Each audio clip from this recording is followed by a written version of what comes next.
माघ मास महात्म 22वां अध्याय। बोलो कृष्ण भगवान की जय। उमापति महादेव की जय।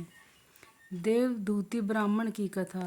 लोमस ऋषि बोले, हे वेदनिधि, मैं तुम्हें देवदूती नामक वैष्णव ब्राह्मण की एक कथा सुनाता हूँ, जिसने पिशाच की मुक्ति दिलाई थी।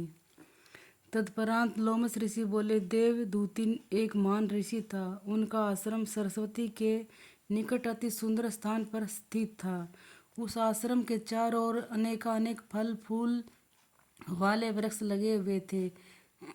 चारों ओर सुंदर कुएं थे, जिसके चारों ओर सुंदर पक्षी चहकते रहते थे। आश्रम का वातावरण अत्यंत शांत एवं स्वर्ग तुल्य था। देवदूती का जन्म के समय उसके पिता ने भगवान विष्णु की उग्र तपस्या की थी तथा विष्णु भगवान के आशीर्वाद से ही देवदूती नाम के बच्चे का जन्म हुआ था। देवदूती अत्यंत श्रेष्ठ ब्राह्मण तथा महान तपस्वी था। वह सर्दी, गर्मी तथा बरसात में भी कठिन से कठिन निरंतर तपस्या करता रहता था। उसको तपस्या के मध्य भूख ही नहीं लगती थी। कभी कभी टूटे गिरे फलों को बीनकर रख लेता। लगातार तपस्या के कारण उसका शरीर क्षीण होने लगा। इस प्रकार अनेकानेक वर्ष बीत गए। वह हर समय हरि चरणों में भक्ति लीन रहता। वेद मंत्रों का निरंतर पाठ करता रहता। श्रद्धा सहित विष्णु भगवान के चरणों में सहस्त्रों सुगंधित सुंदर पुष्प फल फूल अर्पित करता। विष्णु भगवान दर्शन। एक दिवस जब वह निरंतर तपस्या तथा भक्ति में लीन था, स्वयं विष्णु भगवान उनके सम्मुख प्रकट हो गए। विष्णु भगवान ने अति प्रेम से ब्राह्मण के सिर पर हाथ फेरा। ब्राह्मण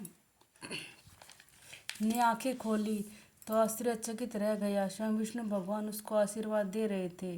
ब्राह्मणों के नेत्रों से प्रसन्नता से आंसू बहने लगे। वह हर्ष से विभोर हो उठा तथा विष्णु भगवान के चरणों में गिर पड़ा।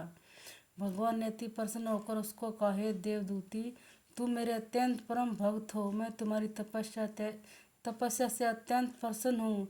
मुझसे जो चाहो वर मांग लो।